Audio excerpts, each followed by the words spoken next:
You may have noticed a change at the front of the Formula 1 grid for 2021. I'm not talking about Max Verstappen's Red Bull being ahead of Lewis Hamilton's Mercedes, but instead I mean the new safety car. You see, for the first time in as long as anyone can remember, Mercedes no longer has a monopoly on Formula 1 support vehicles, and it now shares duties with Aston Martin. This means every other race features a Vantage safety car and a DBX medical car. Never one to shy away from a product placement opportunity, Aston Martin has cashed in on its renewed F1 presence with this, the Vantage F1 Edition. Yes, there are official F1 badges inside and out, a big rear wing, and it can be had in the same shade of green used by Aston's F1 team. But the real news here is how the F1 Edition has arguably turned the Vantage into the car it always should have been. With only a modest increase in power from 503 to 528 horsepower, the 4-litre twin-turbo V8 remains mostly the same as before.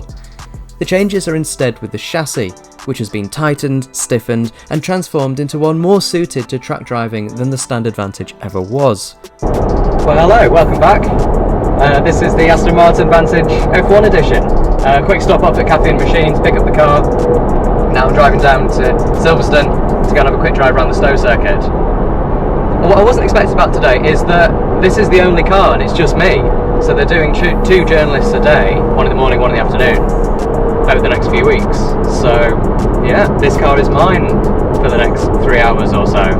And the circuit might be mine as well. I was told that the circuit might be just for me, or there might be a Valkyrie driving around, you know, pretty casual stuff.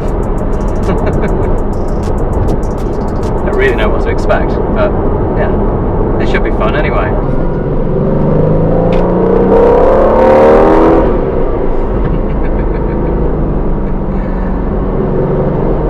I had the regular Vantage Roadster a few weeks ago and I just couldn't get over how cool it sounded. And this one's just the same. Love it. It's very childish, I know. Pops and bangs are childish and immature and artificial, a little bit artificial in this case, but I love it. First impressions then, jumping into this, compared to the regular Vantage, it does feel a little bit more serious, a little bit firmer. Alcantara steering wheel and top of the dashboard there. It makes it feel sort of more race car like. The interior is pretty much the same otherwise, and the seats of course as well are different, with the lime green stripe like they do with their AMR products. And there's a little F1 Edition logo in the centre there. I noticed a couple of F1 badges on the outside as well, just to remind everyone that you're driving the F1 safety car, sort of. So being the same as the Vantage on the inside, or the regular Vantage, means that you've got this dashboard which is covered in buttons. Yeah, instead of going down the touchscreen approach, it's buttons, and the system's from Mercedes from a generation or so ago. And it does the job, you know, it's an infotainment system, it works, it's fine, but it does let the interior down just ever so slightly. I think the paddles are the same as the regular Vantage, pretty sure they are, quite large, they don't move with the wheel, they stay there so you always know where they are. Got a real nice feel to them, nice positive click. And they're metal as well, so they're cold to the touch, which I always quite like. So many cars, the paddles are just like squishy and they look like little mouse ears and plastic. No, these are proper, I like them. Got the suspension in just normal mode at the moment, so press that, then we get Sport Plus, which makes things a bit firmer, probably too firm for British roads. That tends to be the recipe, isn't it? It's where normal's what you want most of the time. Sport Plus occasionally, and then track on track, which we will get to try later.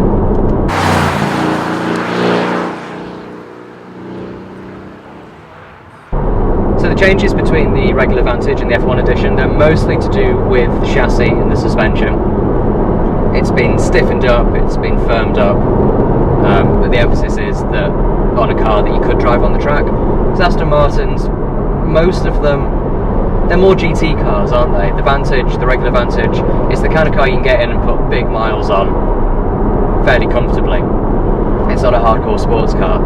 It's getting towards sort of the direction that Porsche goes with its GT3. So the regular 911, nice, comfortable, more of a GT car, everyday sports car, and then GT3 obviously is much more hardcore. That's the direction Aston is going with this. And it's going to be a series production car. This isn't a limited edition like AMR product, like Aston has done before. It will be series production. They're going to make as many as they can sell. And I think that's interesting. I think it's a sign of intent from Aston that maybe they do want to go after Porsche's GT range. The 0 to 60 mph sprint is completed in 3.6 seconds, which is the same as the regular Vantage, and the top speed is also unchanged at 195 mph. But at that speed, the new aero kit generates an extra 200 kilograms of downforce compared to the regular car. You know, for all those times you need a bit of extra grip at almost 200 mph. The soundtrack, it just goads you into putting your foot down pretty much everywhere. Should probably get you into trouble quite quickly. I'm shifting gear with myself with the paddles, could just press D to put it back into automatic, but why would you when you can make music?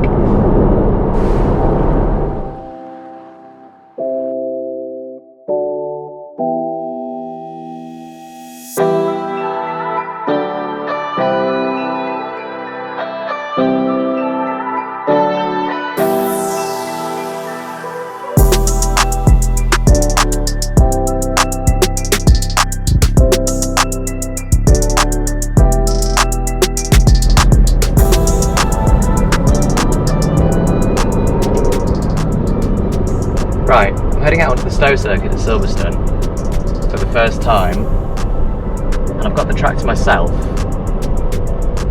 There's a Valkyrie going around that's just gone back into the pits for a bit. Which is a little bit insane. I don't know where this track goes, so this is going to be a little bit of a voyage into the unknown.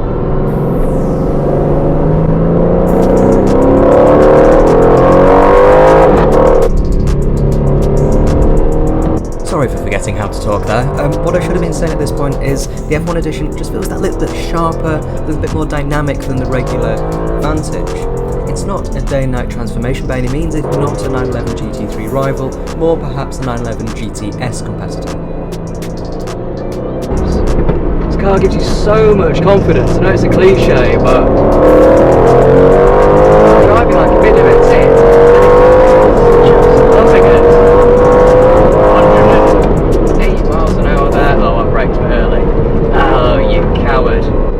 You coward. The regular Vantage is more suited to long distance cruising with the occasional prod of the throttle.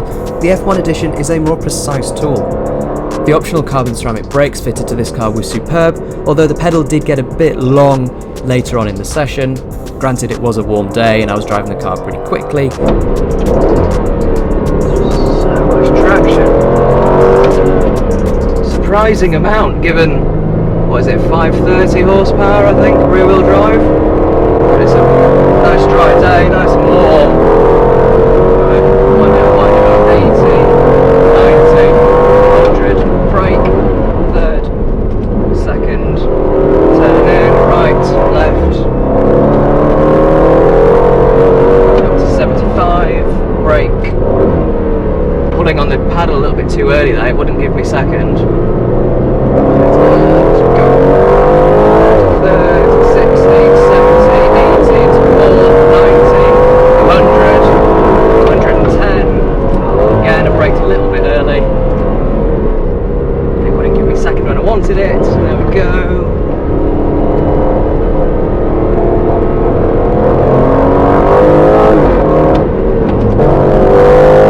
Right, last couple of laps before I have to go back to caffeine machine. All my batteries run out of the GoPros. 100 miles an hour, brake, third, right, left, on the gas again, turn in, brake, second, pulled that too soon, it wouldn't give me the gear. Patience, patience, patience, patience. Go. Third, 70, 80, 90 into fourth, 100, 110, brake, 115 down.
Right, last lap now, I think. Been out here long enough. Let's go.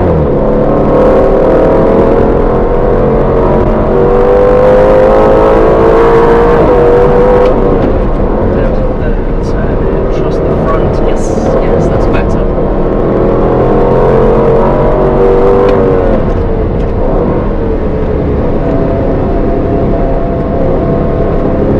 Should have gone for a later apex there.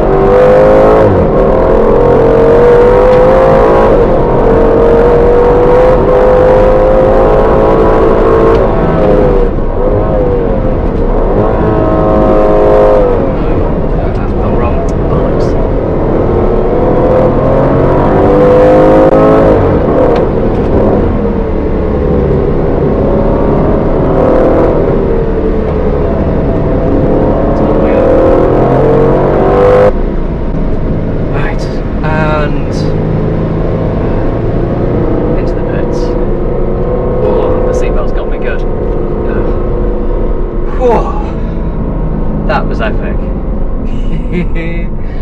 Oh, that was awesome. What a car. Right, I'll do a bit of a debrief on the drive back. Right, I'm going to have to be pretty quick with this because my GoPro battery is about to run out. I'm heading back to Cafe & Machine now. Wow, what an experience that was.